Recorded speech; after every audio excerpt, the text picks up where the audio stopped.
नमस्कार दोस्तों, मैं आप सभी का दोस्त राघवेंद्र सिंह राजपूत एडवोकेट। आज अपने YouTube पर इस वीडियो में आपसे किसानों पर बात करूंगा, देश के मुद्दों पर बात करूंगा। तो अगर आपको मेरी बात अच्छी लगे तो आप इस मेरे वीडियो को ज़्यादा से ज़्यादा शेयर करें और लाइक करें। देश में अब एक नया 2024 के डेवलपमेंट शुरू हो गए हैं और 26 महीने पहले जो किसानों से वादे किए थे सरकार ने कि MSP की गारंटी का कानून आएगा और किसानों का कर्ज माफ़ किया जाएगा, तो उस वादे को याद दिलाने के लिए 13 फरवरी को किसानों ने अब दिल्ली की ओर कूच शुरू कर दिया है। अब किसानों का जो दिल्ली कूच है उसको जगह जगह रोका जा रहा है। जगह जगह किसान अपनी की स्थानीय समस्याओं से परेशान होकर, क्रॉप की समस्या से परेशान होकर दिल्ली की ओर कूच कर रहे हैं और अब सरकार ने उन्हें पुनः रोकने का काम शुरू कर दिया है। अभी पुलिस बल का इस्तेमाल किया जा रहा है। कई महिला किसान भी हैं, महिला किसानों को भी गिरफ्तार किया जा रहा है, लेकिन ये डेवलपमेंट आपको मेन स्ट्रीम मीडिया में दिखाई नहीं देंगे। ये सोचने वाली बात है। ये मेरा सभी व्यूअर्स, जैसा कि मैं चर्चा के दौरान कुछ सवाल छोड़ जाता हूं, तो मेन स्ट्रीम मीडिया में 2024 के चुनाव के लिए काम उन्हें दे दिया गया है कि मूल मुद्दों से ध्यान भटकाकर कहीं चुनाव के सर्वे पेश किए जा रहे हैं, तो कहीं किसी की डिग्री देखी जा रही है, तो कहीं कुछ हो रहा है, लेकिन देश की मूल समस्याओं पर कोई बात नहीं हो रही है। तो किसानों का जो दिल्ली कूच 13 फरवरी का जैसा उनका ऐलान है, तो दिल्ली की तरफ जा रहे हैं। तो ये किसानों का एक नया डेवलपमेंट है और जो 700 किसानों ने उस आंदोलन में शहादत दी, उन 700 किसानों की शहादत व्यर्थ नहीं जाएगी, ऐसा किसानों का कहना है। और MSP की गारंटी के कानून बनवाने के लिए किसानों ने दिल्ली की ओर कूच किया है और उनका कहना है कि इस देश में 9 सालों में जो पूंजीपतियों का कर्ज माफ़ हुआ है 14 लाख करोड़ के करीब, उतना किसान का भी कर्ज माफ़ किया जाए देश में और किसान को न्याय दिया जाए। ऐसी मांग लेकर दिल्ली की ओर जा रहे हैं। लेकिन मेन स्ट्रीम मीडिया में ये सारी खबरें नहीं मिलेंगी। मेन स्ट्रीम मीडिया में आपको कहीं जातिगत जनगणना की बात नहीं मिलेगी।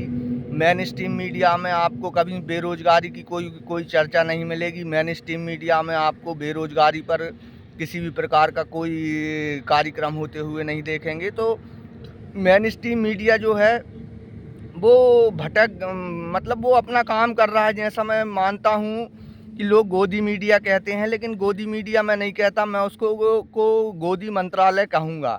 कि गोदी मंत्रालय अब 24 में जो पूंजीपतियों ने जो गोदी मंत्रालय, जिसमें पूंजीपतियों का सारा पैसा लगा हुआ है मेन स्ट्रीम मीडिया में, उससे किसान को भी गायब कर दिया गया है, बेरोजगार को भी गायब कर दिया गया है, मिडिल क्लास को भी गायब कर दिया गया है, गरीब मजदूरों को गायब कर दिया गया है, सबको गायब कर दिया गया है। उसमें सिर्फ ध्यान भटकाने की खबरें आपको दिखाई जाएंगी। आपको सांप्रदायिकता से भरी हुई हेडलाइनें मिलेंगी, आग लगाने वाली हेडलाइनें मिलेंगी और जो चर्चा का विषय नहीं है उन सारे विषयों पर उस पर सब चर्चाएं आपको मिलेंगी। और कुछ ओपिनियन पोल पेश करने लगेंगे, कुछ सर्वे आने लगेंगे। जो गोदी मंत्रालय का काम है वो कर रहा है, लेकिन मूल समस्या है कि किसानों की जो 700 किसानों की शहादत हुई थी, उस आंदोलन में जो वादे किए गए थे, उन वादों पर सरकार ने कुछ नहीं किया है। तो दिल्ली की ओर किसानों का कूच हो गया है। दूसरी ओर एक नया डेवलपमेंट, राहुल गांधी जी की भारत जोड़ो न्याय यात्रा चल रही है। उस न्याय यात्रा में निरंतर किसानों की बात आ रही है।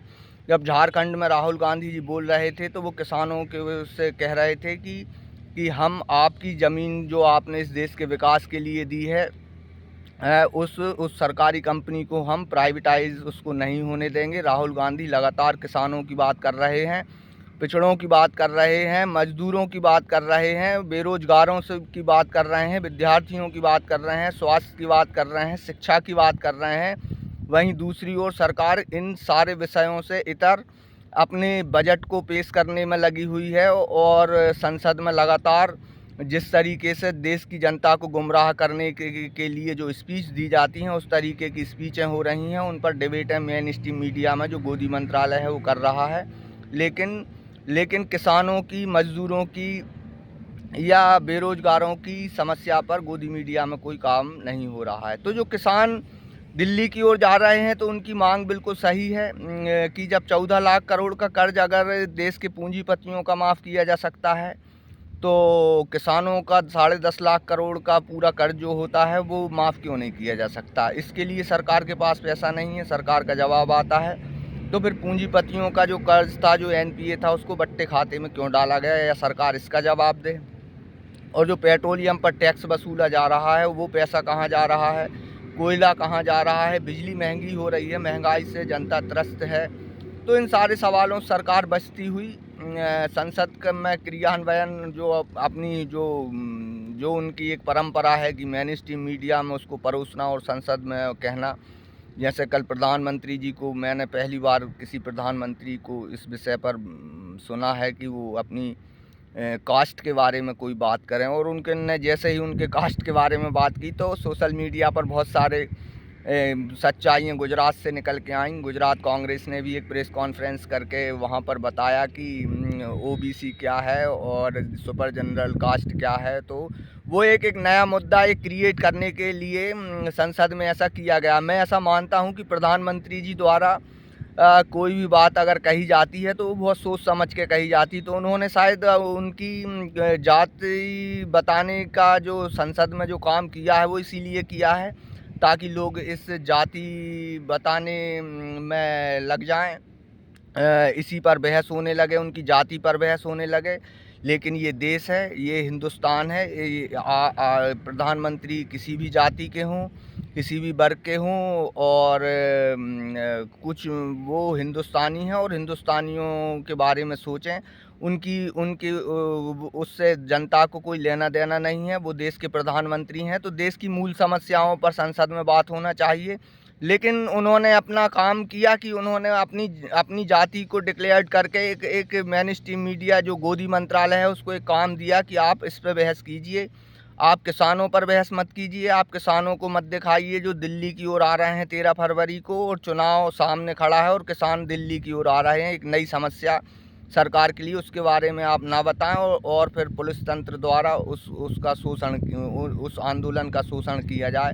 इस तरीके की सोच, तो एक नया मुद्दा उन्होंने दिया। और संसद में जिस तरीके से वित्त मंत्री का जो भाषण होता है वो अभी तक मुझे समझ में नहीं आता कि वो क्या सोच के किसान की आय को दुगना बता देते हैं, और क्या किसान बड़ा परेशान है। उसकी फर्टिलाइज़र की कीमत बढ़ गई, उसकी लागत बढ़ गई, पानी जो देता था उसकी लागत बढ़ गई, और उसके क्राफ्ट जो अनाज पैदा करता है उसका जो समर्थन मूल्य है उसमें जो वृद्धि होना थी वो नहीं हुई। तो कहाँ से वो वित्त मंत्रालय जो बात करता है। मैं अर्थशास्त्रियों से भी मेरा ये प्रश्न रहता है कि जब किसान की बात आती है और किसान के कर्ज माफ़ की जब भी बात हुई इस देश में, तो अर्थशास्त्री कहते हैं कि कर्ज माफ़ नहीं, तो फिर ये 14 लाख करोड़ का कर्ज कैसे माफ़ कर दिया इस सरकार ने। तो ये सारी चीज़ें हैं। तो इन सारी चीज़ों पर बहसें सोशल मीडिया पर आपको देखने को मिलेंगी। मेन स्ट्रीम मीडिया से ये सारे मुद्दे गायब हैं। तो मेरा आप सभी से अनुरोध है कि आपको अगर मेरा वीडियो अच्छा लगा हो तो इसको मेरे चैनल को सब्सक्राइब करें और शेयर करें, और किसानों की बात ज़्यादा से ज़्यादा पहुँचे, किसानों को अपना हक मिले, मज़दूर को अपना हक मिले, इस देश के लोगों को अपना हक मिले। और आप अपने मंतव्य को देश के लिए लगाएं, और देश के विकास में और देश की इस संविधान को बचाने के लिए, इस देश को बचाने के लिए, आर्थिक रूप से बचाने के लिए, किसानों को बचाने के लिए इस वीडियो को ज़्यादा से ज़्यादा शेयर करें और मेरे चैनल को सब्सक्राइब करें दोस्तों। और ये आप सभी के बीच में ये सवाल छोड़ के जा रहा हूँ, तो आप इन सवालों पर विचार करें। नमस्कार, धन्यवाद।